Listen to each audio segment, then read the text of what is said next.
في حاجة مهمة، إن هناك في حاجة اسمها الزنانة.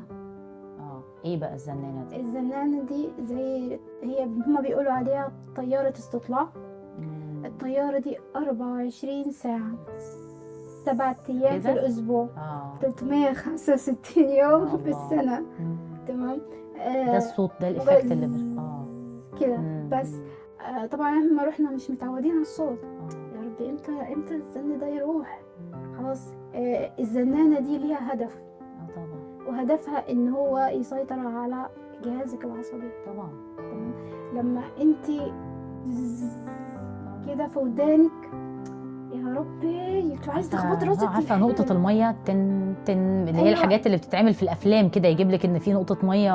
ايوه انت بتتعصبي. طبعا مفيش مقارنه، بس طبعا حتى ولو تنتن دي في البيت انت بتتضايقي. يا ربي فين الصوت ده جاي من فين؟ صح. تمام.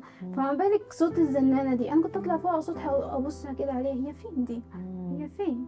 حتى لما بدات الحرب بدات يوم جمعه.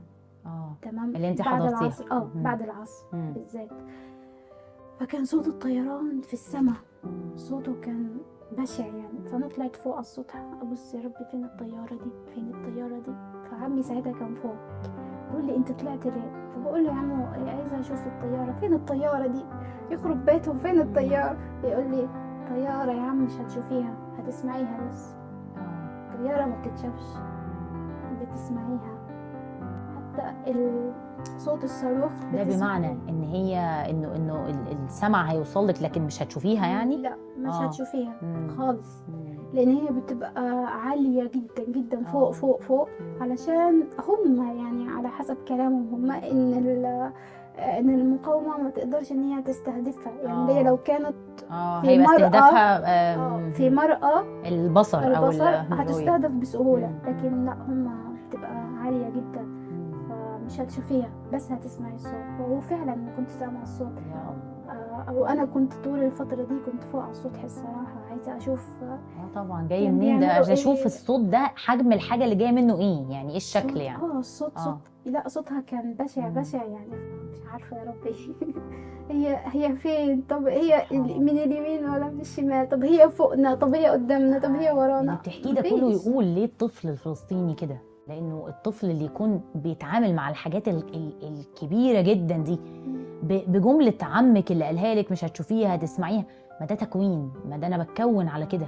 فطبيعي لما اكبر اتكلم مع العسكري بقوه كده، اتكلم بالقوه دي، ويبقى المقاومه فعلا مغروزه جوايا بشكل قوي يعني. بس انا عندي سؤال، هي كلمه الزنانه دي كلمه مفرده الفلسطينيين هم اللي قالوها، يعني هم اللي خرجوها من الحاله؟ ايوه هي صح؟ زنانه. هي عباره عن زنانه بتزن بس. هي فايدتها بتزن. على فكره هي ليها حاجه تانية.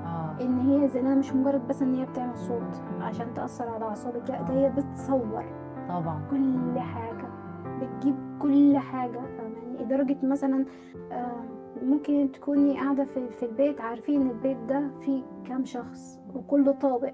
يعني هي يعني تكنولوجيا عاليه جدا جدا فوق ما تتخيلي.